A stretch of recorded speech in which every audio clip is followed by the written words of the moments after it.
你俾多1分鐘我。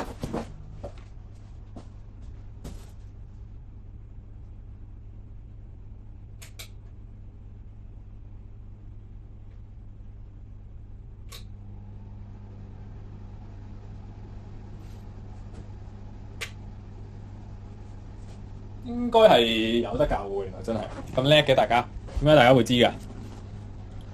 因為好似嘭嘭聲大風咗而家，有少少驚我而家成間公司咁夜深人靜得翻一個人啊！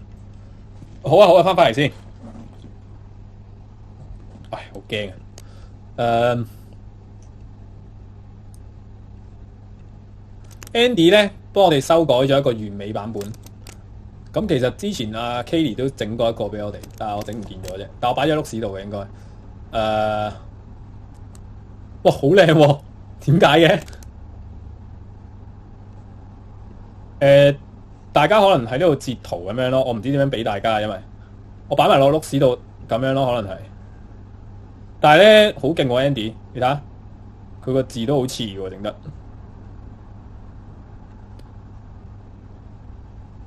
大家喺度截圖先，好啦，當大家截完啦，係咁上下啦。咁呢個係 Andy 整好嘅版本啦。你健康舒適最重要，哇，好感動啊！子喬應該係讀個喬字嘅呢個。雲海又嚟揾你，雲海未死嘅，唔係點解我成日望出去咧？個原因係咧，我哋出邊塊玻璃咧貼住咗個南瓜頭嘅公仔啊，係凌空咁吊住嘅。如果遠睇嘅話，因為佢係嗰啲吸嘴咁吸住吊住咧，跟住我成日望佢好恐怖咯，我覺得，即係我膽小啊。咁所以我成日咁樣望一望睇個南瓜頭有冇喐咯。理論上應該唔會喐㗎，冇風㗎呢度。喂，講下翻嚟啦，喂，我翻嚟啦，喂，再唔翻嚟咧，大家又 OT 嘅啦。今日我應承咗大家唔會太離譜噶，係唔應該會離譜嘅，因為今日係唔多碌屎噶嚇。嗱，頭先我講到依度啦，咁如果有睇 Excel 嘅朋友仔都知道，仲有第3版噶，即係第3個框噶嘛。第3個框好多嘢係咪？冇錯，真係咁多嘢嘅，唔係嚇大家，係堅嘅。咁呢一度咧，我其實目的係咩咧？講咗先，其實我哋基本面分析咧，定性分析同埋定量分析啦，又或者叫做質量分析，即係叫做係唔係用報表咁單純可以去評估到嘅一啲項目咧。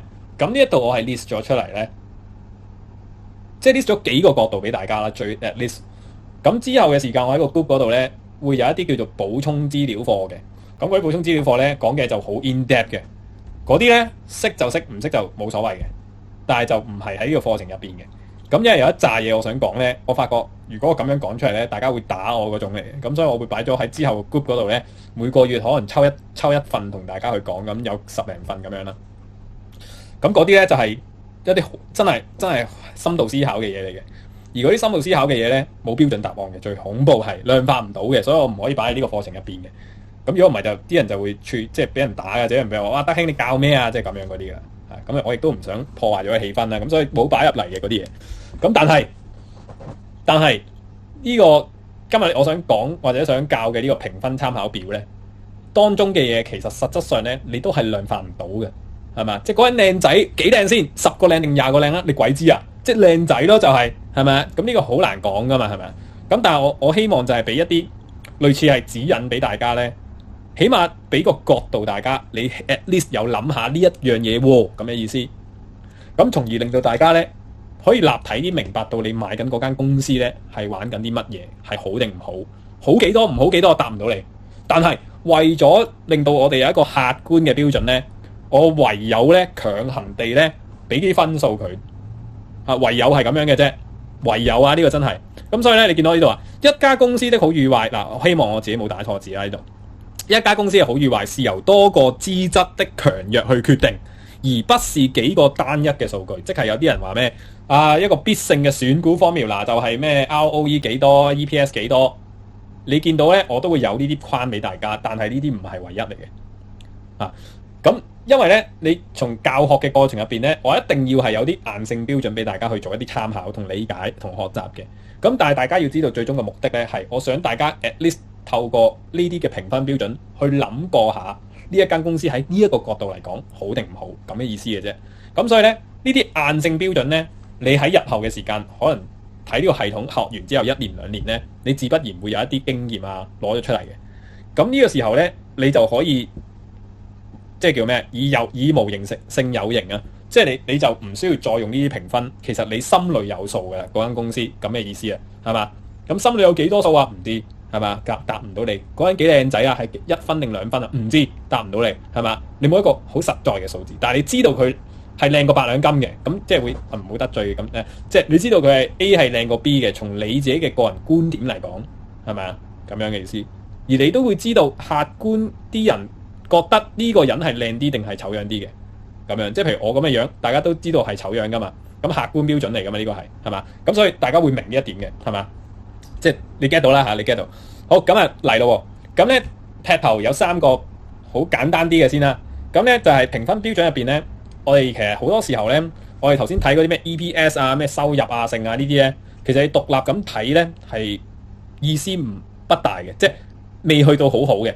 你最好咧係去比較，而呢個比較咧係用同行去比較，咁你就容易啲知道呢間公司佢嘅 earning per share 係好定唔好，佢嘅營收係好定唔好，佢嘅淨利潤係好定唔好。即係比如話，你而家有比較，你會容易分得邊個靚仔啲。譬如話，你將德興同師傅去比較，咁傻嘅都知道德興係樣衰啲㗎啦，係咪先？咁呢個係好明顯㗎嘛。咁所以你亦都係一樣啦。你分析公司嘅時候亦都係一樣。你咧嘗試用比較啊，即係同行比較啊，咁就係。你呢間公司嘅增長係50%，同行地咧嗰間公司嘅增長係100%，咁嗰個一定勁啲啦。咁但係如果你話喂唔係喎，你科網股比金融業，喂咁你打你冇得比喎，大佬係咪啊？你男仔比女仔咁點樣比啫？係咪？咁所以呢啲冇屈機嘅係嘛？咁所以就同行比較係好重要嘅咁嘅意思。嗱咁啊嚟咯，呢個我盡量我讀完之後我再解釋我打啲乜嘢啦。咁咧呢3個嘅數字咧，唔同嘅產業入邊，頭先我講到就係佢差異好大。咁例如科網股嘅淨利潤率。佢增長一般咧都係會好高嘅，淨利潤率啊、咩盈利增長啊各方面，而零售股一般嚟講係會偏低嘅淨利潤率。咁所以我哋要用同行比較啦。咁呢度又係一啲標準啦，即係呢啲所謂嘅標準咧係 for 大家 reference 啦。咁就係我假設咗件事佢，假設咧就係前3名嘅就會有分㗎啦。咁所以咧，如果你盈利增長又係頭3名，你嗰個嘅淨利潤率又係頭3名。你嗰個 earning per share 增長又係頭3名咧，咁你3分齊晒啦，係嘛？有少少硬性嘅標準可以俾你參考嘅。但係同時間咧，我發現呢3個數字咧，如果係處於下跌嘅時候咧，即係你見到一間公司咧，佢連續2季或者3季甚至乎都係跌緊咧，你手夾唔唞噶啦。因為通常就係一啲升得好勁嘅股票，忽然之間轉變咗佢基本面，先至會出現連續3個數都係跌嘅。喺呢3個數據上邊，咁呢個係一個極大嘅可能性，佢嚟緊會暴跌嘅喺股價上邊。咁所以呢個係你要 realize 嘅一樣嘢嚟嘅。咁啊嗱，咁啊你見到我 Excel 嗰度咧係咁樣寫嘅。Excel 嗰度你見唔見到啊？嗱，我以 DHI 為做一個例子啊。DHI 大家大概知係咩股啦？就係嗰啲建築股嚟嘅，喺美國嗰邊咧專做 housing 嗰啲嘅 house 嗰啲嘅。咁呢度你見到我寫住咧，嗱呢紮嘢同 EPS 增長啊、營收增長啊、淨利潤率同行排行高嘅意思就係前3名啦。但係我點解唔寫前3名咧？唔直接寫前3名咧？因為我唔想你咁硬性指標咗佢，係啦咁嘅意思嘅啫。咁啊最多3分，即係話佢無論係識飛全部第1名都好，我都係俾3分佢㗎。啊，佢全部第3名都係3分，係咪啊？即係咁嘅意思。咁而咧呢度咧，你見到最後呢度咧警號嘅，我寫住又係呢3樣嘢嚟嘅。咁就係話緊咧，如果佢放慢咗呢個增長，呢個營收增長放慢，淨利潤率下降，咁你會寫住紅燈，話俾自己聽，呢隻股票咧，你分析完之後係 OK 嘅，但係咧佢紅跟緊咧，你最好避一避先，下一季先買。如果下一季都係紅燈嘅，再下一季先買。如果下一季再係紅燈嘅，再下一季先買，就係咩意思？係警號嚟嘅呢啲，警號係阻止你去買嘅，就係咁嘅意思啊。好啦，咁啊嚟咯噃。咁咧呢個咧就係我截圖俾你教你點樣去撳呢啲數字出嚟嘅。咁而事實上我會兜口兜面撳俾你睇嘅。咁譬如話而家我哋要睇嘅係 DHI 咁計 ，OK？DHI 嗱，暫時應該冇乜問題啊，暫時都係描述嘅啫，唔使思考噶嘛，暫時係咪？應該冇乜難度嘅，暫時。嗱，咁呢度咧 DHI 同行比較點樣撳咧 ？Compare 撳咗之後咧，你睇一睇佢係咪呢個係咪寫住個 competitor 呢度 competitor 咧有 global 有唔 global 嘅，我哋唔 global 得噶啦，即係我哋唔使全世界咁比較咁狼死嘅。咦，等陣先啊！佢有啲奇怪噃，佢唔撈喎，佢唔撈喎而家。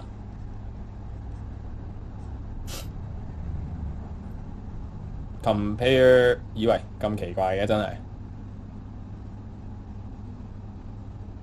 哦，哇！真係攞得太慢，原來係我等咗勁耐都唔出，呆晒我即刻。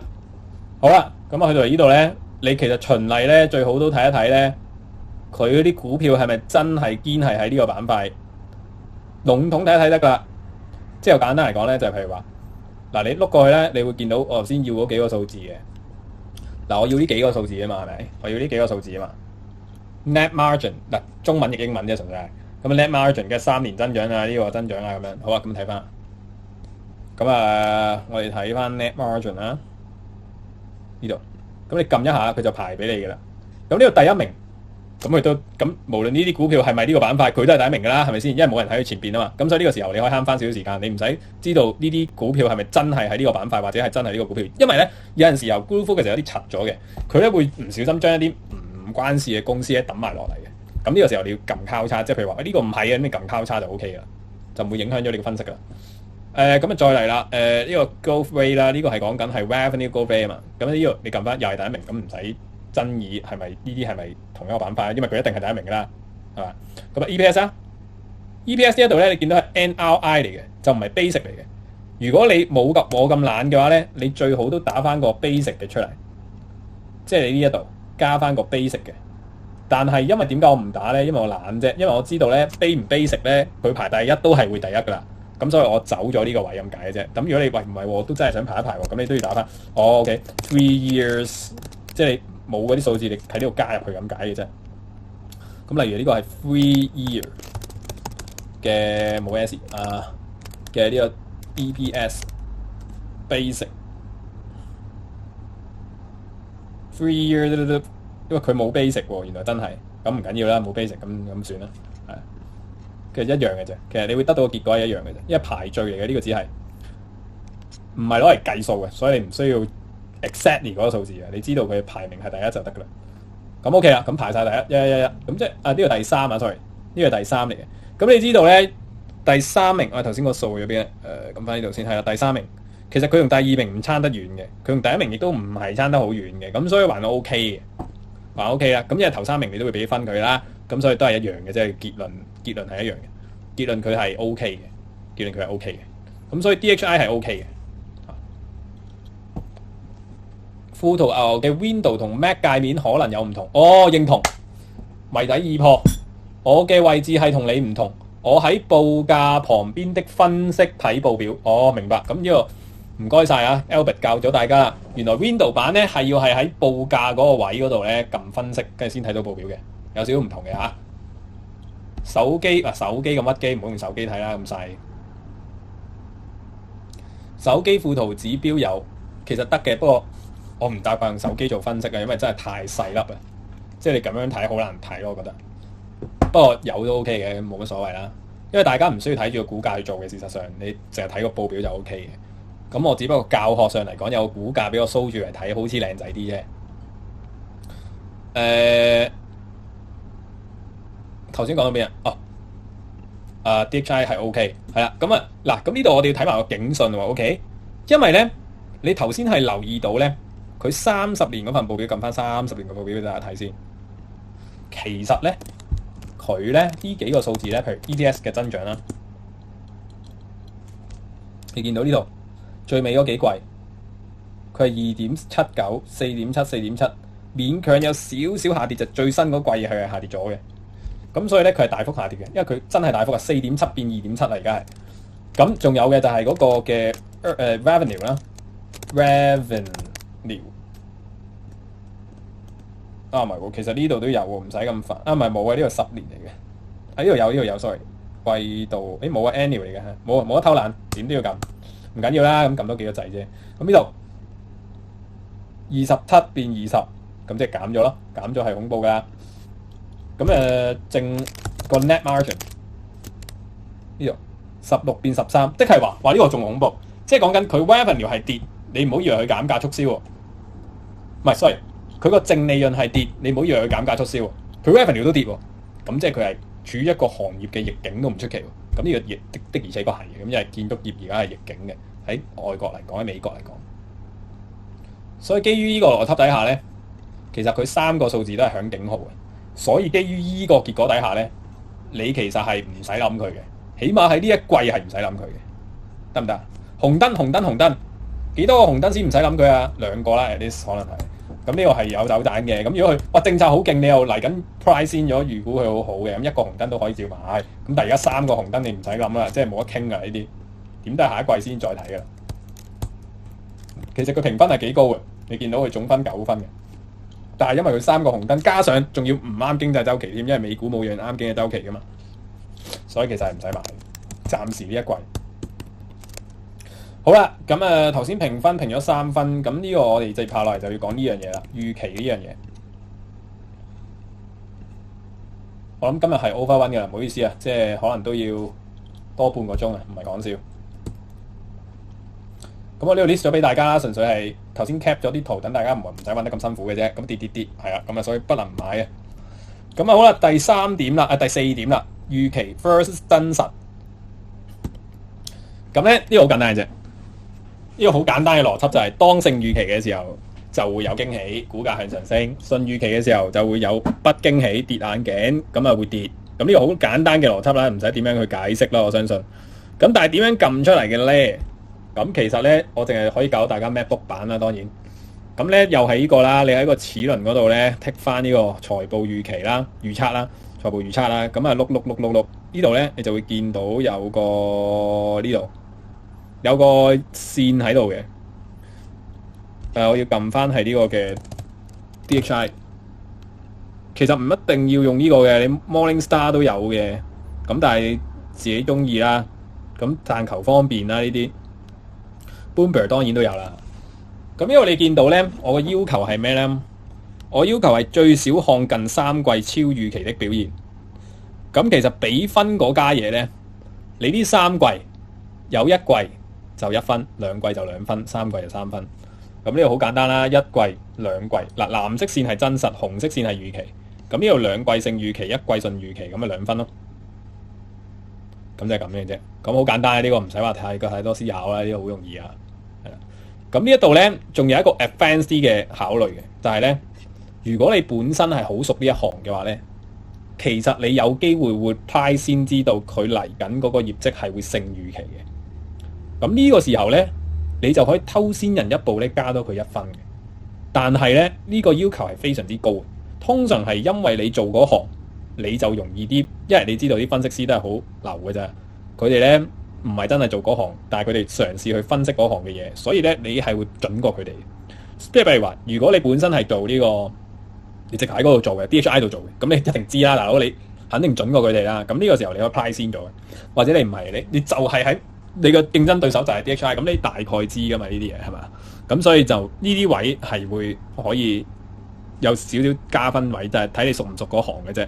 係咁，你可以偷加翻俾佢都得嘅嚇，因為你會預估到嘅係咪啊？咁呢啲係 bonus 位嚟。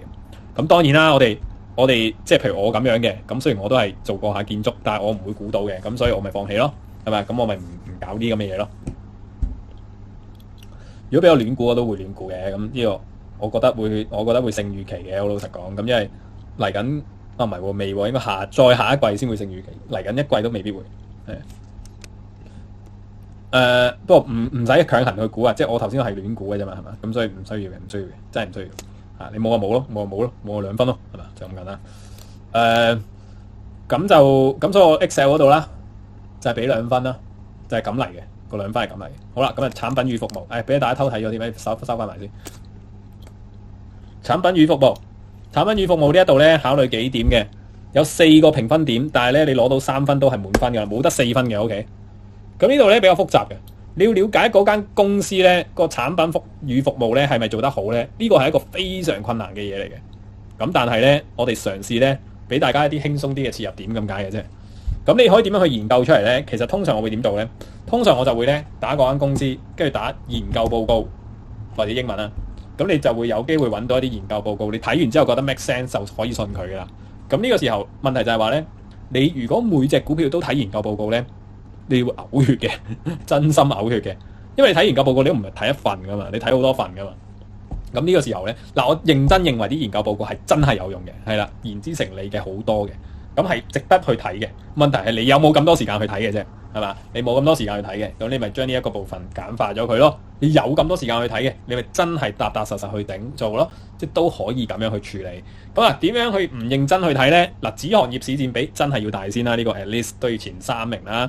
咁呢個點樣去揾出嚟嘅咧？咁其實都係 Google 都 Google 到㗎啦，唔需要揾一啲好 advanced 嘅嘢。咁我知道，即係我自己梗係用 Bloomberg 啦。咁但係你哋冇 Bloomberg 㗎嘛？咁你點可以做到咧？咁其實好簡單，你咧只需要係咧打返呢間公司嘅名嘅 market share 咧，嘗試去揾佢咧就已經 OK 了。天堂鳥個 friend OK 了，係嘛？即係譬如話呢度，唔好意思，我唔記得 show 出嚟。呢度。呢度 market share 最快捷嘅方法，撳工具近1年圖表，撳放大，直至到4月份都仲係幾 latest 嘅數據啊。DHR 21.325%，我斷估佢1年唔會變好多啩，前3名一定有啦，係咪？咁所以咧基本上係冇乜問題嘅。咁但係你要做多一步嘅 fact check， 咁就係揾多幾個同樣嘅數字去睇下佢係咪真嘅先。咁有陣時候咧你要注意幾點嘅，你揾呢一個資料嘅時候咧。你要睇明佢係咪真係寫住 home builder， 定係佢寫其他嘢先？佢有機會係攞咗個 sector 嘅佔比啊，或者 whatever 嘅嘢係影響咗你嘅。你要知道，我哋而家係揾緊呢個子行業嘅市佔比，就不是揾緊其他嘢。所以如果佢出嘅資料係另一樣嘢咧，咁唔該唔搞得你住啦。咁而咧呢個行業咧用 revenue 去做係排名係 make sense 嘅，因為每間屋嘅市值都好唔同。咁如果你用屋嘅數量去排咧，咁未必係合理嘅一個 market share 嘅佔比嘅排序。咁但係有時候有其他嘢就未必係咁 off 嘅，即係比如話佢嗰個價格嘅同質性係好強嘅時候咧，你用 sale 去做一個市場佔比係 make sense 嘅，係咪啊？譬如話手機咁樣，係咪啊？手機你最多咪爭個3-4千，係咪啊？唔會差好遠噶嘛。咁呢啲係譬如話係半導體咁樣，咁呢啲都係嘅。但係盡量用 revenue 啦，我哋盡量用 revenue。但係點解我咁講咧？點解有盡量呢個字咧？就係因為有時候你真係揾唔到 revenue 嘅，你真係淨係揾到個 sale 嘅，咁冇計嘅時候你要用嘅時候，咁揦起手要用嘅，咁冇計嘅，咁你就唯有 add 個數字啦，咁嘅意思啦，係咪好簡單嘅呢個？又係好容易做嘅一個嘢嚟嘅啫，係咪？唔需要太花巧嘅，有陣時模糊你正確都係嗰句。咁好啦，咁1分啦呢度，產品或服務是顛覆嘅行業，嗱呢個我就俾唔到1分佢嘅，其實，因為事實上咧 home builder 係咩顛覆啫？傳統工藝嚟嘅啫嘛，呢啲係咪有幾顛覆啊？咁所以佢又唔係嘅事實上，但係佢係具有前沿技術嘅。點解我咁講呢？因為咧呢一間公司咧，佢有5000幾個專利係同行入邊最多嘅。雖然專利嘅數量唔代表一切，但係起碼專利數量高咧，佢唔會渣得去邊，即係咁嘅意思係咪？專利嘅質量先係一切啊嘛，係咪？咁即係譬如。中國平安舊時候話自己 AI 專利係世界第一啦，佢係咪真係 AI 世界第一啦？梗係唔係啦，係嘛？咁但係你都無可否認地，佢真係識 AI 噶嘛，係嘛？咁所以呢個位係有少少，即係有少少嗰啲叫咩？好似打官司咁樣咧，嗰個嗰個叫咩？死啊，唔記得咗添。疑點不歸於被告啊，即係嗰樣嘢咁樣嘅，係啦，係啊。其實咧，你熟嗰行咧，你自不然知道邊個堅抽嘅，即係比如你熟電腦呢一樣嘢嘅，你一定係知道 Google AI 一定勁嘅前沿技術嚟㗎啦，肯定唔使即係分分鐘你問你個仔啊，佢都識答你啦，係咪？咁只不過你唔熟呢個 DHI 呢一行，所以你要揾呢個資料啫。而大部分嘅行業同我哋生活有關嗰啲咧，其實我哋唔需要揾資料，我哋都答到呢啲問題嘅，係嘛？即係譬如我問你嘅快餐店嚟講，邊個最當打嘅？肯定係麥當勞嘅嗰個即係做呢啲即係個 bargaining power 啊、市場佔比啊各方面係嘛？即係一係就麥當勞，一係 Starbucks 㗎啦，係咪先？咁一定係呢啲嘅，即係唔使揾資料你都知㗎嘛，係嘛？即係唔使問阿貴。譬如話做球鞋嘅邊個最當打咁，一定係 Nike、Adidas 嗰啲㗎啦，係咪先？你唔會走去講話安踏體育㗎嘛？如果世界咁比嘅，我意思係嘛？如果中國咁比咁，就可能係李寧安踏體育啫，係咪啊？即係你會知㗎嘛？呢啲係咪？產品與服務有加價能力嗱，呢一點咧各行各業有唔同做法啦。如果你係做緊嗰啲係一買一賣嗰啲公司咧，咁其實你可以有條數俾你計嘅。但係如果係好似 DHI 呢種咧，又係你屋價咧係好唔同噶嘛。咁呢種咧你就真係要睇研究報告嘅。咁呢個你信住我先咧，佢係值得有1分嘅。咁所以咧，基於呢個條件底下咧，其實佢係贏咗咧市場佔比、前沿技術同埋咧產品有加價能力呢3點嘅。咁咧問題就係咧，有陣時候咧，我哋點樣計呢條數出嚟咧？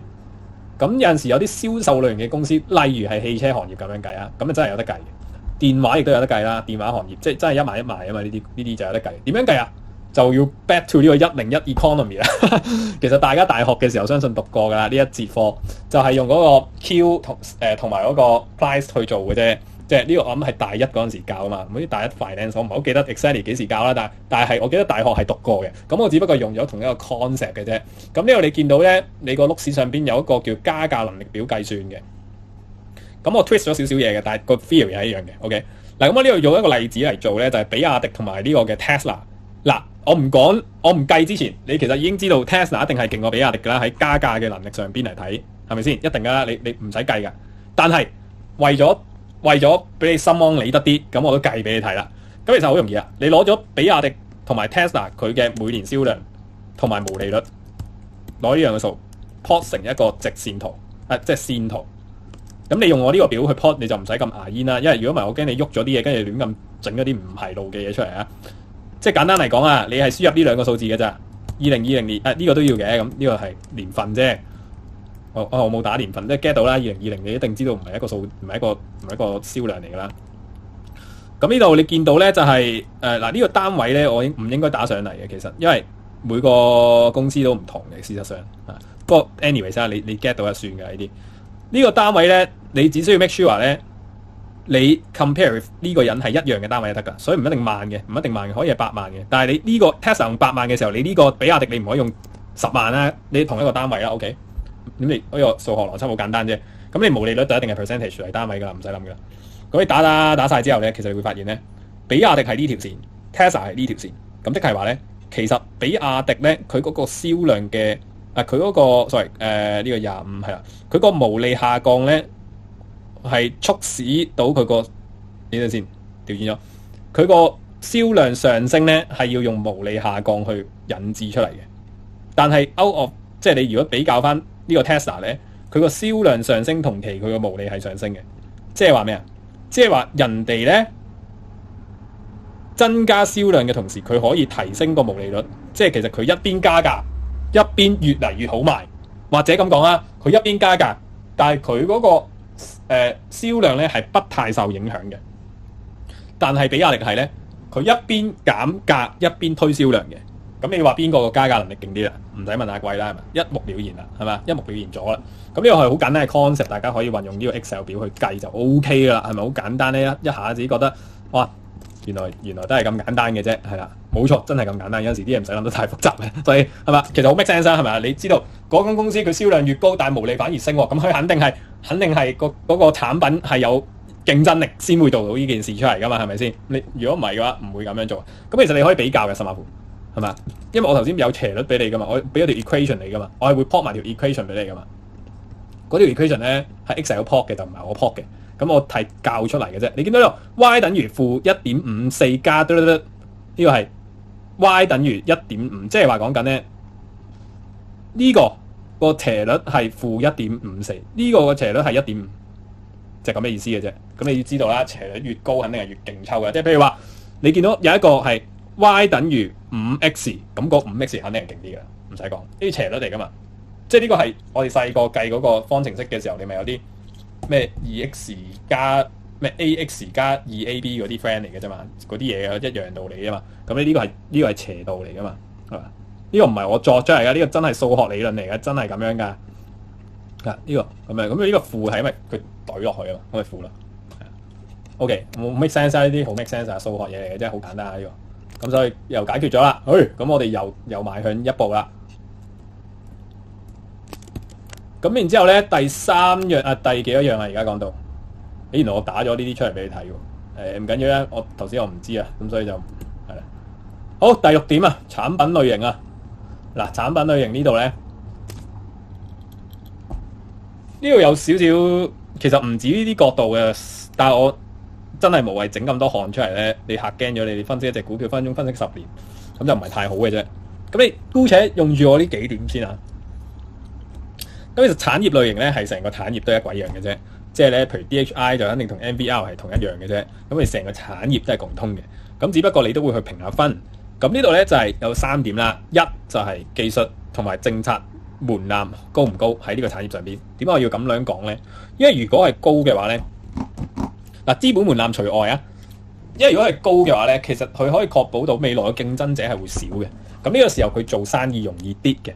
咁例如咧就係話，譬如一啲國有嘅政策，即係譬如話國家只係限定咗每一個市只可以有32間醫院嘅啫，咁再多就冇噶啦。咁呢個政策門檻好高嘅，係嘛？你知唔知以前咧，其實而家都係而家嗰啲私營診所咧喺國內咧，每個縣咧係有限 quota 噶，即係話咧佢限死咗幾多間私營診所嘅。咁呢個時候咧，你整個曉飛咧，其實你都係唔會得到 permit 可以開一間診所嘅，除非有人唔做嘅啫。咁嘅意思。咁呢啲政策門檻係相當高嘅，你發現係啦。咁呢個係其中一個例子啦。咁技術門檻大家好容易理解到啦，即係譬如話你做 biotech 嘅，你同你做餐廳嘅嗰個技術門檻肯定係唔同噶。你 biotech 嗰啲肯定屈咗幾咁高噶啦。咁呢個亦都係一樣嘅啫。咁但係 DHI 個技術門檻就唔算好高嘅，基本上我哋啲二打六都可以做到佢嘅同行噶嚇，咁所以一定唔高嘅。咁資本門檻就另計，因為資本門檻高嘅唔一定係好似有矛盾嘅呢度。因為當你資本投入大嘅行業咧，其實佢嘅增長會相對慢嘅，理論上輕資產嗰啲相對快，咁所以資本門檻我唔會作為一個考慮條件嘅。咁咧，譬如話係石油航空企業呢啲叫做係頂級資本門檻嘅生意咧，其實佢哋個增長係未必勁抽嘅，所以我哋反而係要避開呢啲行業咧，呢啲係冇分嘅，係嘛？咁就係咁樣啦。而咧 home builder 咧都係資本門檻高嘅行業嚟嘅，雖然就冇石油嗰啲咁恐怖。咁定價能力高。例如係有冇被政策定價，呢個係咩呢？即係譬如話有啲行業佢被政策定價，好似係煤氣喺中國咁樣就係被政策定價。電費亦都係一樣，豬嘅價格亦都係有個 range 嘅。咁所以呢啲情況下呢，就係佢哋定價能力係相對低嘅，咁就冇分㗎，咁樣意思啊，係啦，咁樣啦。咁呢個係如果大家分析唔到就由佢啦，分析到嘅你就照對啦。但係咁點解 DHI 而家定價能力高係唔好分呢？因為佢做嘅係中下游，即係中下嘅，即係佢唔係打高端市場嘅。咁呢個位置咧，佢行業嚟講咧，係而家成個地產業咧，其實係處於一個 GG 期嘅，我哋可以咁講啦。點解我咁講咧？其實你睇翻最近呢幾季度咧，美國嗰個房屋銷售數字咧，你就會知道咧，佢哋而家係處於一個行業嘅底部，其實係而家係買家主導市場嘅一個行業嚟嘅。嗱，會轉變嘅。1年前咧就係賣家主導嘅，而家係買家主導。咁作為 home builder 咧，佢係幫人起屋嘅話咧，如果少咗賣家咧，佢自不然咧，佢收到嘅錢，佢本身起一間屋佢可能50萬，佢而家咧就會降低咗個門檻。咁所以咧喺今日呢1秒鐘嚟計嘅話咧，其實佢哋嘅定價力係低嘅，係嘛？點解？因為呢個係週期嘅啫，咁啱呢個週期係低嘅啫嚇，咁唔係永遠都係低嘅，佢可以係高翻嘅嚇。譬如話可能2年後。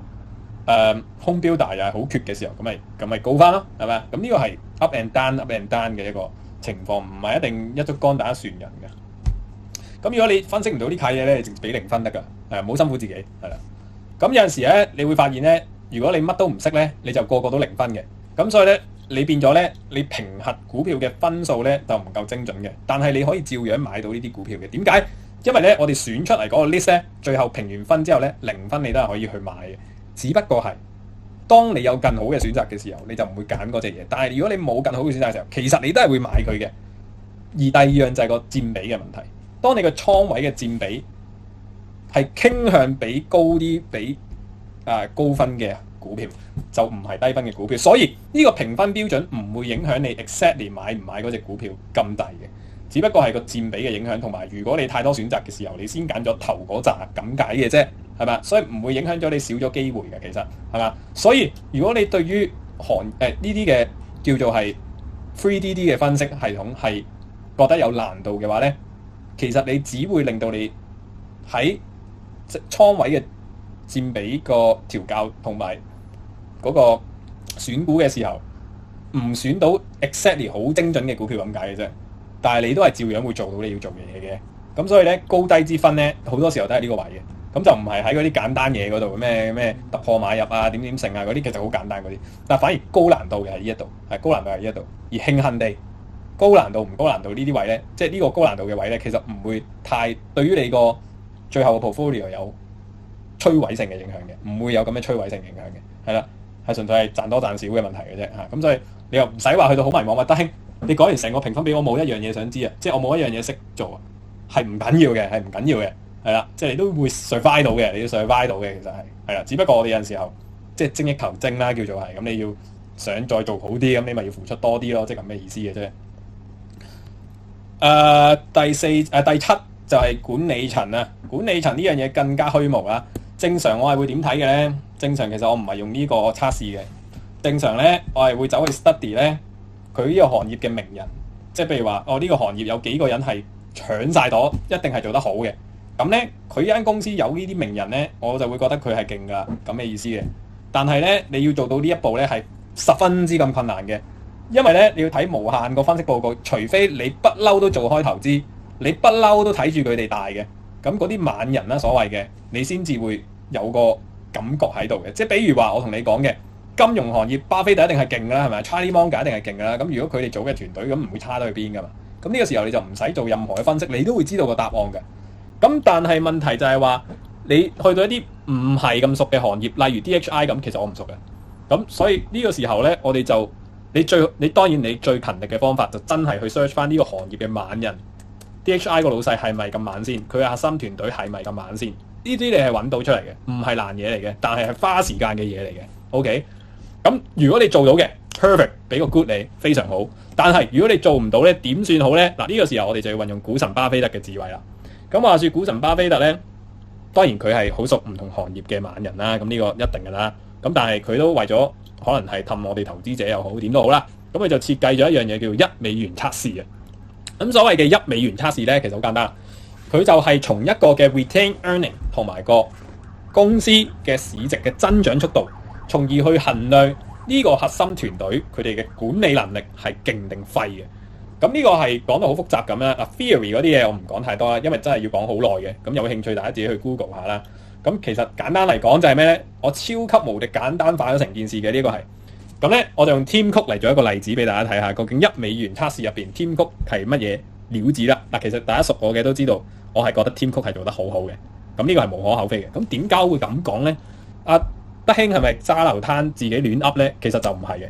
嗱，如果你諗下，如果中文係叫流傳盈利啊，即係話佢用$1，公司如果有$1嘅流傳盈利，呢個嘅 CEO 同埋佢嘅核心團隊係可以創造幾多嘅市值出嚟，幾多蚊嘅市值出嚟，即係咁嘅 concept 嘅啫。咁呢個係呢個好 make sense 喎。其實巴菲特佢諗嘅嘢真係好鬼 make sense，即係有陣時候都要讚下佢老人家。呢啲位真係冇人諗到嘅，因為咁都俾佢諗到。anyway 即係入翻正題，咁點做咧呢件事？嗱，其實我係會有一個咧 Excel 俾大家咧，就係整咗呢條 formula 出嚟，咁大家只需要輸入數據就計到，唔使咁鬼煩嘅。咁問題就係你啲數據係點樣嚟？咁呢個好簡單嘅啫 ，Morningstar、Blue Focus、咩 Yahoo Finance 都有噶。咁咧好簡單啦，就係其實呢度我用蘋果做例子，嗱，大家唔好偷睇 DHI 嗰個，呢個係功課嚟嘅。唔係 DHI 唔係功課 ，sorry。DHI 可以偷睇啦，可以偷睇啦。有你啊，因為應該1882嗰啲先係功課，係啊。嗱，咁咧呢度咧我就用咗10年嘅數據嘅。點解用10年咧？因為 Tim Cook 係喺11年上任噶嘛。咁11年我唔計佢啦，1、2、1、3、4、5、6，直到而家差唔多。嗱，我冇2023年嘅數據未出啊嘛。咁所以10年咯，就咁嚟嘅。咁啦，嗱，咁理論上你嘅 CEO 上任咧，佢會撚咗自己有上去，即係佢個團隊都係會接近佢個 style 啊，或者炒咗啲唔係佢嘅人啊，即係好合理啊！呢件事世間就係咁噶。咁所以理論上佢上任嗰刻1年之後，我大概會 feel 到佢係，即係唔係我大概會 feel 到係佢大概會組咗 team 噶啦。其實唔使1年嘅，通常1季搞掂嘅。要組 team 嘅話，特朗普嗰陣時仲癲啦，係嘛？雖然佢唔係公司啦，佢係政府啦。OK，咁呢度點嚟嘅咧？嗱，咁呢度你其實需要揾嘅係2個數字啫，好簡單。Market cap 大家知係咩咧 ？Retained earning 好容易揾啊，點揾咧？嗱，咁我哋打開翻啦，又係啲財報咁樣啦。Google Focus 去咗邊？喺度。咁我呢度咧要打翻開咧，就係 Apple。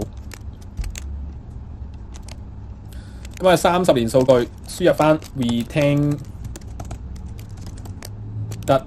earning 有啦，呢度咁你見到有10年嘅數字，好冇？10年嘅數字嗱，佢係下降嘅，唔係路嚟，即係唔關事嘅呢個下唔下降唔關事嘅，呢個係公司層面上嘅決定，即係佢 retained earning 下降咗，咁呢個係因為佢越嚟越成熟間公司，咁呢個好 make sense，可能可以發展乜都好，唔關佢事嘅呢個。我哋要睇嘅係佢每1蚊嘅 retained earning 可以創造到幾多公司嘅價值，咁我哋作為投資者先信任佢呢個團隊咁嘅意思。又係嗰句啦，如果你本身係熟呢一間公司嘅管理團隊咧，其實你唔需要做埋呢啲無謂嘢嘅，你直接可以評價佢噶啦，就已經 OK。咁呢一度咧，我嘅計算咧就會變咗係將嗰呢紮數 copy 入嚟10年，2012年至到2022年 copy 咗入嚟之後 ，market cap 點樣揾啊？嗱，market cap 咧，我要佢同期嘅表現啊，所以咧同 retained earning 同期嘅表現，所以我要用同一個網站去揾嘅。你分開兩個網站係有少少唔 make sense 嘅，因為佢係有機會計咗啲嘢有少少唔同嘅，唔同期嘅。咁好簡單啦，又打翻個 market cap， 即係 market cap 大家知係市值咁解啊嘛。咁呢度又 copy 翻呢紮10年嘅數據咁解嘅啫，抌翻落嚟。嗱，啲單位嗰啲你自己化翻啊，即係有陣時咧，你 1.97 M 咧 Excel 係 read 唔到個 M 㗎，你要自己化翻做1970咁樣嘅，你自己識化呢啲小項目嘅，即係啲魔鬼在細節，你計唔到啊！如果唔係，係真係會計唔到啊，因為 Excel 唔係咁聰明嘅，係咪？冇 AI 噶嘛，咁你自己化翻做同一個單位 OK。呢啲數同一個單位 OK 㗎啦，你唔使一定跟某個單位嘅，即係唔使一定話8萬定1000萬定1億，只需要係呢紮嘅數字，佢哋係有同一個單位就已經 OK 㗎啦。嗱，即係咁講 ，retained earning 如果用1000嚟單位 ，market cap 你用8嘅，咁你就唔得啦，係咪先？同一個單位啊，一定係。咁呢度咧好簡單啊，你計一計條數就係咧。將呢個數將呢個1幾數除以呢個6幾呢個數，咁你就會得出咧佢嗰個我哋叫 retained earning as percentage of market cap， 唔使理呢啲咩嚟嘅，你最終個數字有就得噶啦。咁咧點解我用5年平均值去 modify 咗呢啲數咧？個原因係咧佢每一年會有啲 up and down 嘅，咁你唔想因為啲 up and down 影響咗你對於呢個核心團隊嘅判斷，咁所以咧我會5年化咗佢呢件事嘅，咁就 accumulate 咗呢紮數字啦。accumulate 咗個 retained earning 啦，同埋 accumulate 咗個 market cap， 又係一句啦。如果唔知我講乜咧，唔緊要，係唔使明嘅。啲數學嘢嗰啲係複雜咗你嘅啫。你睇個結果啊，算㗎啦。有陣時啲嘢嗱，當然啦，你明白我講咩嘅就非常好啦。咁嗱，去到呢一步啦 ，highlight 咗黃色嗰個咧就係佢嗰個5年嘅平均值底下，佢每1蚊個 retained earning 再化翻嗰個呢個係 market cap change， 即係講緊嗰個市值嘅變化。咁就係呢個數字嘅，咁所以咧換言之咧就係講緊2012年至到2016年佢平均化咗嘅呢個1美元測試咧就係負0.05，即係一般般啦。咁之後就俾0.76，呢個 OK 喎，1點幾，哇呢個好 OK 喎，跟住就變咗0點幾，跟住又2020年開始咧4點幾、6點幾、8點幾，非常好。其實你會發現咧，佢真係喺2020年開始俾人讚到豬頭咁樣嘅Tim Cook。咁咧，然之後咧，你再攞翻個總值，就係 average 咁多年嘅數啦，就係2.21，即係話呢個咩數字咧？我俾個參考你。巴菲特間公司理論上你無可否認地，巴菲特佢嘅管理團隊一定係勁到屈機㗎啦，係咪先？但係我話俾你聽，佢呢個1美元測試係 1.18。咁如果我同你講 Tim Cook 佢個測試係 2.21，其實佢係神級嚟嘅，係神級嚟嘅，係啊，真係神級嚟，唔係講笑。你唔信你去計下其他公司出嚟係。基本上超過1嗰啲，你拍晒手掌㗎啦，已經係嘛？咁所以其實係好鬼勁㗎佢啊！咁嗱，當然啦，呢個好具爭議性咧，即係啲人話：哇，佢邊有喬布斯嗰陣時咁有創意啊？又點有性啊？咁樣冇錯，喬布斯係一個完美嘅藝術家，我係非常崇拜喬布斯嘅。但係商業邏輯嚟講咧，你都無可否認地，Tim Cook都唔係流㗎。其實佢係真係好識做生意嘅，係嘛？呢個你係冇得否認㗎嚇。咁所以即係冇得話。喬布斯勁 ，Tim Cook 就一定要渣噶嘛，唔存在呢一樣嘢嘅，可以兩個一齊勁噶嘛，大佬呢個世界上係嘛？咁既然係同一間公司，你都可以相信係可以有2個人勁係存在噶嘛，係咪？唔一定得一個噶嘛，係咪？即係唔可以咁，我要中立啲去睇呢件事嘅嚇，冇得話我中意喬布斯，而家我 Tim Cook 我唔 buy 佢，唔可以咁樣諗嘅，我哋做人唔可以咁樣諗嘅 ，OK？ 嗱，咁點解我下邊有個表咧？就係用2018年至到2022年嘅數據去做嘅咧？因為有好多時候，如果你個網站只能夠提供到你咧冇10年嘅數據，咁呢個時候你計唔到點算咧？咁我就會有一個短年份版俾你嘅。咁或者咁講啦，佢核心團隊搞咗咁耐都係4年嘅事嘅，咁你計唔到10年噶嘛，係咪先？冇可能嘅事嚟噶嘛。咁呢個時候咧就用簡化版去計啦，唯有係。咁但係咧我最低限度咧希望你都用5年嘅數據咁嘅意思。咁如果冇5年咁點算？呢個核心團隊唔俾分佢咯。用第二啲嘢去評核咯，你了解下佢係咪猛人啊、成啊，咁咪算咯，係嘛都得㗎，係嘛？咁所以係會有一個限制喺度嘅。咁所以我下邊呢個表咧係純粹俾你，當你咧係不足夠的數據的時候咧去用嘅啫。咁你最好都係用翻上邊呢個表嘅。咁你話喂唔係喎，佢玩咗30年嘅喎呢個管理團隊，唔使計咁耐啊，你計10年得㗎。老實講，真係唔使計咁耐嘅。嗰啲過咗去嘅已經係塵埃嚟㗎啦，係嘛？咁唔使睇到咁遠嘅，10年好夠皮㗎啦。咁就係咁嚟啦 ，OK。咁其實佢近呢幾年仲勁啲添，6點幾嘅平均值係超誇張。嗱，我哋睇翻 DHI 啦，DHI 咧都係一間正常嘅公司嚟嘅，咁佢梗係冇咁勁啦。咁呢一度咧就平均係0.22，0.22作為我自己而言咧，嗱一個好虛無嘅一個評價啦。0.22咧就唔係差嘅，因為事實上咧，即係其實嗱呢度應該有寫嘅，因為巴菲特係1.1啊嘛，咁巴菲特都好傳奇啦，係咪先？咁所以你其實理論上你就唔好要求咁高嘅，老實講。咁所以咧，如果佢唔負嘅話咧，基本上就有分㗎啦。咁我呢度0至0.51分，嗱呢啲好虛無嘅，即係我定嘅啫，我冇得有啲即係冇啲 theory 去 back up 我嘅，我純粹咁樣定落嚟嘅啫。咁我就係用巴菲特為一個標準啦，不如咁講啦，係咪？咁巴菲特就值2分，唔係 sorry，巴菲特值3分。咁其他咪就咁遞降咁樣，純粹係咁樣做嘅啫我。呢個可圈可點啦，但係你姑且順住我先啦。到時候你有啲咩新諗法，你自己再 modify， 咁都未遲啊，係咪先？咁樣去做啦。OK，咁係咁多呢個位仲未完㗎。我意思係呢一 part 係咁多啫。咁你去計一計你啲功課咧，可以係嚇。咁就頭先講到個 PowerPoint 去咗邊咧，而家都唔見咗添。喺度之前係啊。咁個 Excel 嘅評分咧就會係1分嘅。嗰個管理層好啦，最都講完呢個 Excel 啊，都係 overrun 咗嘅，overrun 咗40分鐘啦，仲未完啦。不過盡快其實差唔多完㗎啦。我下堂真係應承大家唔會 overrun 咁耐，真係講真。今日係有少少意料不到嘅，可能講吹水吹耐咗，純粹係嗱。咁呢度你講咗啦，評分表並不只使用於爆升股上，也會用作其他入選公司的評分上。即係話咩意思呢？嗱，我頭先劈頭嘅時候就同大家講啦，今日會教嘅嘢呢，就係選爆升股嘅條件，即係殺人一 level 1 level 2。但係同時間呢，我都會教呢一啲公用標準嘅，就係所謂嘅你唔同嘅股票都會攞呢個嚟做評分。所以呢，其實呢個評分表呢係乜股票都會用嘅。所以今堂學嘅嘢就唔係淨係得選爆升股嘅，其實我哋係學埋呢選呢大嘢嘅評分表嘅。評分表呢就係講緊呢。你唔係真係去包走呢間公司啊，純粹係你選入咗嚟嘅所有呢啲公司咧，你點樣去衡量佢哋嘅好與壞嘅啫？一個標準，一個唔係標準，即係一個指引嚟嘅啫嚇，咁嘅意思。咁所以咧，你見到我咧個 Excel 咧呢兩 part 咧，你選完之後咧，你得出嚟嘅嗰紮公司咧個名你就抌落嚟呢度啊，咁你就會有咗呢個爆升股嘅 list 㗎啦，咁係做評分啦。之後咧，你就會開多幾個評分表的幾個啦，開多幾個，就分別係咧啲咩成熟股票啊，即係好似我唔記得自己叫咗佢咩名，啲優質股應該係，跟住咧就同埋嗰啲咩收息股啊，你都係會用翻呢個表嘅。咁當然啦，前設係都有啲選股條件，之後先用呢個評分表啦，等等咁樣嘅，係嘛？即係佢哋嘅最後嗰步都係會經歷過呢一個生與死嘅評分嘅。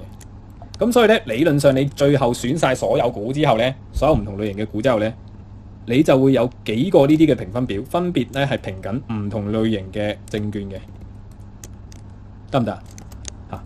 咁呢個係咧，我哋個最終章咧，你就會係變咗，你可以同啲同學仔溝通到啦，係啦，即係你有呢個表，我個表係咁嘅，你個表係點啊？你個表咁嘅，咁樣，即係會有個咁嘅情況出現咗，係啦，咁所以就係呢個意思嘅啫，好啦，咁呢個係假 list 嗰個 list 嚟嘅，咁但係大家攞嚟做下功課就冇乜所謂啦。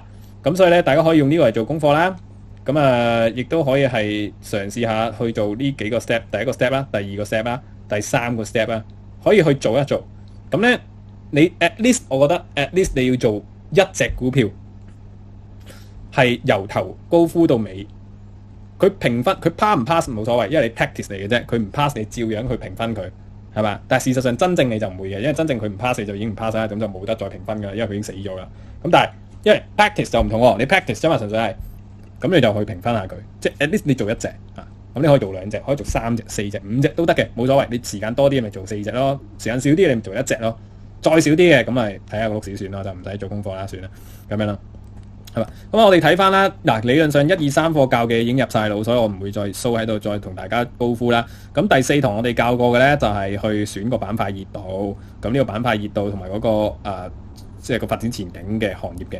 咁之後今堂教嘅咧就係評分表嘅，咁呢扎嘢啦，咁同埋一個假嘅例子俾大家做功課啦，假嘅例子啦，同埋假嘅例子嘅。咁咧就交功課嘅標準咧就係哈哈笑嗰啲嘅。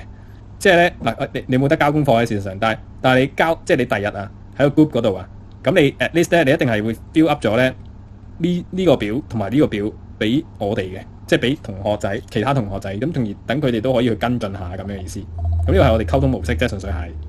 咁呢啲暫時咧，我最後嗰堂會總結俾大家睇，每一個部門應該做啲乜嘢應該點樣去做個 flow，即係成個安排係點樣咧？我最後一堂會同大家講嘅。咁而家大家有個 idea 就 OK 嘅，有個 idea 啊，呢個部門做乜嘢，嗰個部門做乜嘢，咁我 apply 嘅時候，我最大興趣係邊3個部門咧？大概係咁樣就 OK 嘅啦，已經係。咁都係嗰句啊，你做幹事咧，純粹係奉獻嘅啫，好老實講，因為我唔會有人工出俾你噶嘛，事實上。咁所以理論上就冇乜特別傻嘅，即係純粹係講個雷字嘅啫，雷氣個雷。所以咧，我亦都深信唔會有人走去呃鬼我，即係唔知點樣就入幹事嘅，冇呢個動機喺度嘅。我相信大家亦都唔需要咁樣去揣測其他幹事啦，因為大家做得幹事其實問心都係去奉獻，都係好人嚟嘅，好老實講。咁所以咧就大家團結就是力量啦，成日覺得。咁所以就係咯，即係我起碼我係咁覺得先啦，我都諗唔到有咩動機係會想做幹事，但係又唔會，即係啦，你明我意思啦，係啦。咁所以係咯，即係大家都係好人嚟嘅。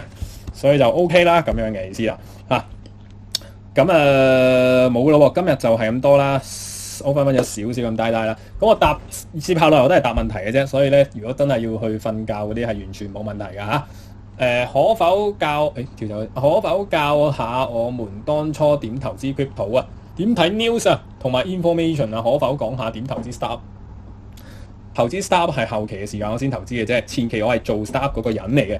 咁當其時就係做咗間咧網上賣啲 party 用品嘅，咁唔係淨係得 party 用品，事實上係一啲節日用品啦，我叫做係。咁嗰陣時點解會有咁嘅 idea 咧？純粹係因為咧小弟咧喺細個嘅時候都做過好多唔同嘅工嘅，咁都係啲譬如係大家幻想到我都做過洗碗啊、廚房佬啊，即係基本上我16歲開始就揾，即係就去做 part time 嘅啦。咁後期係全職讀書、全職做嘢嘅，直頭係，因為我冇錢交學費啦，主要原因係咁即係我相信大家冇咁窮嘅，咁即係大家會應該好少少啦。咁所以我係做咗好多唔同嘅工啦，發現咗其中一份咧就係我做一間唔開名啦，咁就係做一間零售店嘅。咁嗰間零售店咧，佢乜都有得賣，好似日本城咁嘅。咁我發現咧，佢最好賣嘅 product 就係一啲 party 用品。嗰陣時喺澳洲。咁我唔知日本城係咪都係一樣咧？應該唔係，因為香港人嘅特性應該唔係咁抌錢落啲 party 度。咁但係澳洲唔同，係澳洲啲 costume 20幾30蚊澳幣嗰陣時講緊，咁係中國運過嚟係10蚊澳幣都唔使嘅成本。咁我發現咧，佢係恐怖嘅點咧，佢係咧如果你抽咗聖誕節同埋復活節呢兩個假期嘅，即係呢兩個節日嘅 revenue 咧，去獨立睇嘅話咧，其實係大於佢其他日子總共加埋嘅 revenue。咁所以我就諗啦，橫心一把嗰日諗緊，喂，我就諗埋兩個大學同學啦，佢讀其他系嘅不過，咁我就話，喂，咁我哋其實讀書都冇乜時間㗎啦，不如我哋整間公司，淨係做節日用品，咁我已經賺晒 90% of the revenue， 咁何樂而不為咧？咁同學 A 咧，其實佢中國係做廠嘅，佢屋企，咁都識唔少人嘅喺順德嗰邊，咁所以咧我哋就透過啲人物關係咧，就聯繫到一啲廠家咧係。即係都叫做幾平啦，係可以入一啲貨俾我哋去賣。因為事實上咧，我做嗰間店咧，佢100% 嘅產品都係 from China 嘅。咁所以我喺 China 入，自不然都一樣有人買嘅啫。咁所以結果就係嗰間公司係唔錯啦，即係叫做又唔係話發達嗰啲啦，當然。少少錢啦，又起碼為咗生活先啦。咁就供養咗我成個大學啦，就係咁嚟噶。咁crypto 咧就係純粹係我個室友啦，介紹我玩咁掘礦嘅啫，純粹嗰陣時掘礦。咁後期嘅時間咧就走去學人炒賣啊。咁嗰陣時就係我喺啲外國嘅叫做係教人去炒技術分析嘅，即係用技術分析炒嗰個圖表去炒賣嘅一啲，我唔開名啦嘅一啲機構。咁我就學咗啲半桶水嘅功夫咧，就開始去投機炒賣 crypto。同時間咧，我亦都有掘 crypto 嘅，即係掘 bitcoin 啦。跟住後期啲就掘嗰啲叫做以太幣咁樣。咁所以就係咁樣嚟啦，即係嗰個。但係我唔係專業啦，所以我冇啲咩對策俾大家係咩必勝法則啊、咩成啊嗰啲咁冇啦。我純粹嗰段時間真係好彩，因為嗰陣時 crypto 係冒起得好快。冇人工，但係學到嘢。咁大家都係因為信我，所以先至覺得學到嘢啫。咁呢個都係一個我都 appreciate 嘅，即係都係好人先會咁樣相信我嘅啫。老實講，即係大家都係有個雷字先至咁信任嘅啫。其實咁所以係咯，即係都係好 appreciate 嘅。其實，我啱啱翻到屋企，你就話原堂真咁樣對嗎？對不起，你可以重溫翻。因為今日係冇乜 overrun 到，都唔係嘅，都 overrun 咗40分鐘嘅。未有 Guru Focus 用 Morningstar 用嚟做功課都得嘅，不過你揾數據辛苦啲咯。比亞迪年份次序出錯，咁驚？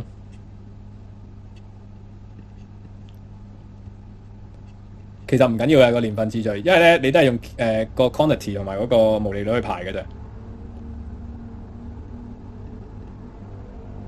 哦，唔係啊，嗰個係唔係跟㗎？即係個年份唔一定跟㗎，因為我係 ranking 咗佢㗎。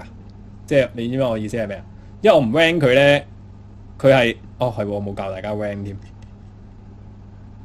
嗱，我開翻呢個，我唔記得講一樣嘢咧，就係嗱，你見到我呢度咧 rank 咗佢㗎嘛？你見到？rank 嘅目的係咩咧？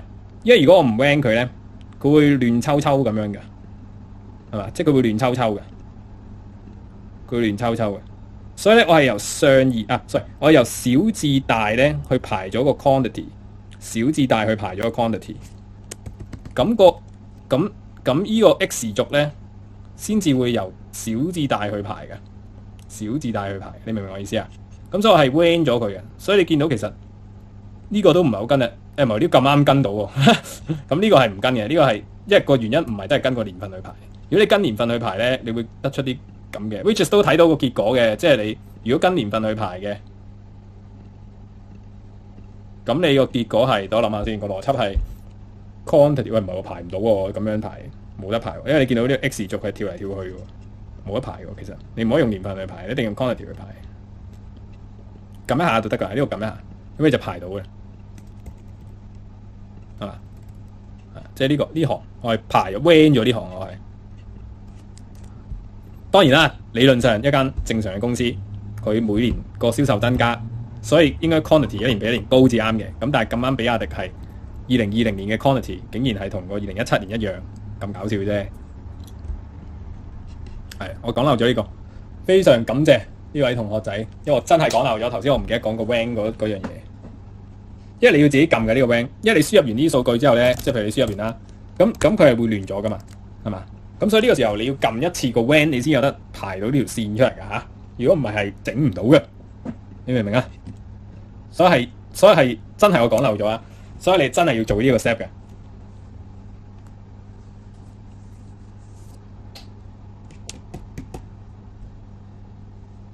跟住講咩咧？艾文第一期學生加德興第一期學生，咁犀利！艾文係睇短炒，期待德興 group 做研究，因為結果更長遠。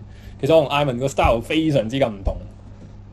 不過我好慶幸 Anthony 你係兩種 style 都適應到啊，係好誇張嘅事，即係我都幾欣賞你。因為我事實上我投機係都唔勁嘅，即係要我熟習到艾文咁樣係都幾冇可能嘅事嚟。咁即係慶幸地你兩種模式你都學晒啦。咁你個 mindset 應該係可以好 diversify 得緊要啊。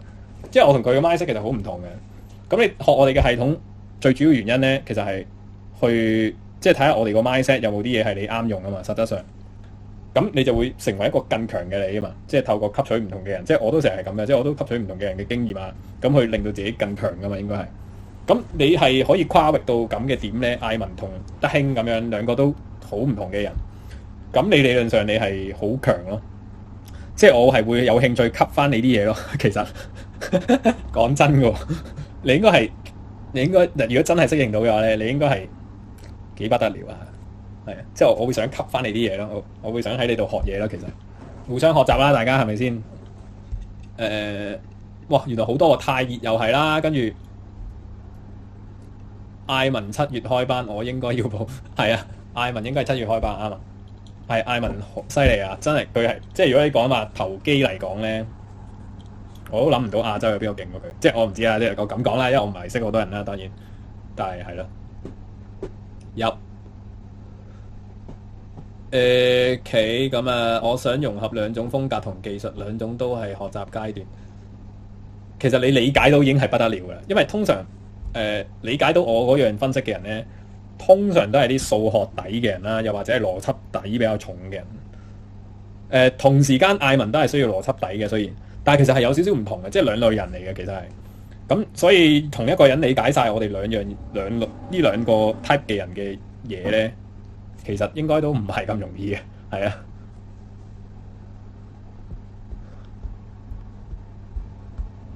咁德興未有 Guru Focus 用 Morningstar 夠啊！呢個答咗。你的堂好多思考空間，對公司分析大開眼界。呢個非常感謝你先。其實真係嘅，即係你基本分析咧，我成日都講就係話，其實係冇一啲標準答案嘅，可以咁講。我只係能夠咧係將我腦入邊嘅思考角度咧展開晒、攤平晒俾你哋去睇。咁你哋就啱用嘅就抽出嚟，啱用抽出嚟，啱抽。即係咁樣嘅形式，我覺得你哋先至可以學到，即係喺我呢一個課程入邊學到最多嘅嘢咯。反而如果我係將呢啲課程嘅嘢系統化得太緊要咧，其實你係學少咗好多嘢，反而係。但係我會令到你好容易操作，其實因為我可以局限到好緊要啊嘛，唔使睇太多嘢，我淨係局限得好緊要。但係其實你2年後翻嚟，你會打我咯，因為喂大佬點解你入邊有咁多嘢你唔教我啊？即係你會咁樣諗咯。咁所以我寧願係攤開晒俾你，等你多啲思考空間，從而去即係擴闊翻你未必諗到嘅嘢。可能你有90%嘅嘢都諗到㗎已經，但係可能你有1成嘅嘢你冇諗到，咁對你係會有幫助。as of 成個嘅投資人生咯。咁所以其實我反而係主張刺激大家思維多啲咯。即係當然係，定係講緊係從分析公司嘅角度啦。咁人生嗰啲我就教唔到你啦，即係我就要吸收翻你嗰啲人生經驗啦。其實係啦，即係我純粹講分析角度啦，從一個分析公司嘅角度係啦。本身係 account 同 finance 出身，中意到黐線係啦。其實你啱啊，即係如果你本身係讀 account 又或者讀科學嗰啲咧，你應該幾適合去了解我呢一套嘢。你應該會幾中意，因為我本身。即係我就雖然唔係讀 account 出身啦，咁但係我係讀科學出身嘅，咁所以即係讀工程出身嘅，咁我亦都中意科研嘅，咁所以其實理論上我係呢個 mindset 嘅人咧，咁你又係呢個 mindset，咁你就 align 到好多嘢咯，係即係有啲 get 位你都 align 到啦，分分鐘。前瞻經濟學人有 Apps， 而家每日都睇下好多資料，係啊，呢個係屈機嘅，我自己用屈機嚟形容咯，我覺得呢個網站，即係雖然我冇 download 佢 Apps 啊，咁但係我係用網站去睇啊，呢個真係太屈機啊，我覺得。Kelly 啊，我係 account 底出身，但唔中意數字，點解啊？點解你 account 出身，但係你又可以唔中意數字嘅？你個課堂好似大學堂咁樣，其實係有少少影子嘅，因為我以前即係我以前都做過一輪教嗰啲大學嗰啲 tutor 嘅，咁係有少少，因為我教人就係中意用呢個模式嘅。我以前教啲大學生嘅時候咧，我都係即係類似嘅 style 去教，因為我覺得咁樣好似容易明啲咯。但係又不失去啟發到你之後嘅一啲觀念咯，咁所以我覺得呢個幾得意咯。其實大學都係咁上堂，因為好多時候即係唔知啊。其實我都幾中意教大學嗰陣時，即係我係幾中意呢個enjoy 添啊，直頭係我幾 enjoy 教大學生嘅。其實不過呢陳年往事啦，係翻嚟現實先係啦。咁係啦，即係我自己覺得。中學同尤其初中啊、高中嗰啲咧，同大學好唔同嘅一點就係、你初中、高中讀完嘅，我就係講緊課程啊，有啲老師係啟蒙咗我，咁呢個都係嘅。咁但係從課程嘅角度去睇嘅話，有好多時候都係好公用化噶嘛，你高中啊、初中嗰啲，但係你去到大學咧係思維開拓嗰種感覺嘅，其實係咁，所以我係幾崇尚呢一種教學方法嘅，雖然可能會有啲悶，但係我覺得係好實用，即係之後你睇翻係好實用應該咁講。請問你學咗艾文短炒，你有冇用得翻？其實我冇學過艾文嘅短炒方式啊，所以我係冇用得翻啊。我嗰個短炒方式咧係我 N 年前咧學嗰啲外國嗰啲投資者學出嚟嘅，嗰個都係一個投資班嚟嘅啫。咁我就係佢即係學嗰啲投資班學出嚟，其實係咁我所以有陣時大家講啲艾文嗰啲術語咧，其實我聽唔明嘅，因為我係冇讀過艾文嗰班。我覺得我嚟緊呢一年係會認真睇下嘅，咁但係即係。暫時我個主要興趣都未喺個投機上邊，所以就未有呢個動力。我其實睇咗3-4節課㗎啦，但係你知道艾文嗰啲好多內容㗎嘛，你冇翻1年半載，你點樣去即係睇都唔係最重要嘅，你要練啊嘛。咁我未有呢個時間咯，所以我就冇開到嚟睇同練嘅。但係當然我閒時梗係會問下佢啦，有個神人喺度，你唔問都嘥咗啦，係咪先？咁閒時我會問下佢嘅，即係譬如有啲睇法，喂呢個位棘棘地喎，咁我會問下佢嘅。係，我係 N 轉出身玩數字，係啊，咁你應該好阿拉嘅呢個方向，即係其實係咯，女仔唔中意數學係合理，咁啊係，咁你都啱嘅，你都啱嘅，係啊，即係呢個唔係性別歧視，但係我發覺都真係喎，即係數字呢家嘢係唔知點解係男仔係中意得多啲，不過呢個係 biologically make sense 嘅。我喺澳洲讀會計加 finance。佢哋嘅 finance 好着重分析同出入市 strategy 好正，其實都係，但係我自己本身就唔係純 finance 底嘅，我係 minor degree finance，所以我嗰陣時讀書就唔係讀得好專咯喺 finance 度。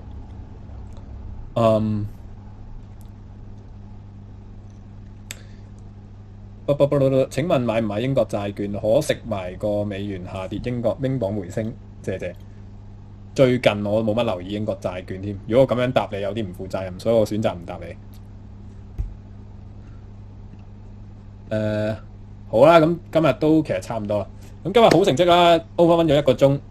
因為上幾堂係2個鐘嘅，所以有進步嘅，其實係進步咗100% 啦呢個。咁我都幾滿意。其實希望下堂又再進步多少少啦。其實理論上我哋2個鐘一堂咧，接下落嚟係會教得晒嘅。咁所以咧，其實我會可以由啲咁教開始，即係可以一個 PowerPoint 嘅 slide 講多少少，又唔會超時咁樣，即係都有機會。咁所以好樂觀啊！我而家係教到第5堂課，我覺得係一定係會舒服地教得晒。咁點解我唔選擇加堂啊、剩啊嗰啲咧？因為咧，如果我加堂嘅話咧，會好亂咯，你哋個 schedule。咁我又唔想咁做啦。二嚟就係公司個期係冇得咁做嘅，即係你12堂個期之後就係第2位啊，即係譬如師傅咁樣輪到師傅嗰週期噶啦嘛。咁我冇得食咗佢個時間嘅。咁所以點解初頭嗰4堂咁辛苦大家咧？就係我唔想影響到任何一位仁兄啊，包括你哋，包括師傅又好，艾文又好。咁就所以辛苦咗大家咧，喺頭4堂就比較長啲。咁而家幾好啦，而家都叫做追晒個進度，好有信心搞掂啦。咁就而家可以放慢少少啦，當然係啦。咁就今日辛苦大家啦，今堂應該比上一堂容易都幾多啦。咁就但係都要溫書嘅。咁希望大家 at least 做1個功課啦。咁之後嘅時間呢，就慢慢再同大家公佈係點樣去處理個 group。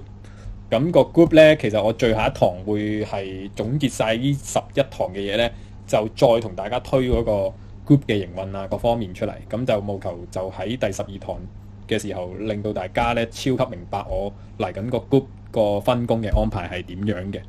咁就但係娛樂嗰部分我係完全冇諗過啦，因為我都幾差啦呢啲嘢。咁所以就娛樂嗰部分，相信我係會咧完咗呢個課程之後，先至去諗啲娛樂嘅嘢。咁就我都會參考艾文嗰個娛樂方式，因為我覺得幾好嘅，即係得閒去食下嘢啊，又去啲咩演唱會啊，即係嗰啲我覺得 OK。但係因為我由細到大自己就唔係好娛樂嘅一個人啦，所以我有時之間我就冇乜 idea。咁樣咯，咁就係啦，即係下鋪再見。我哋下星期3啊，其實好似我有個飛龍同學會嘅，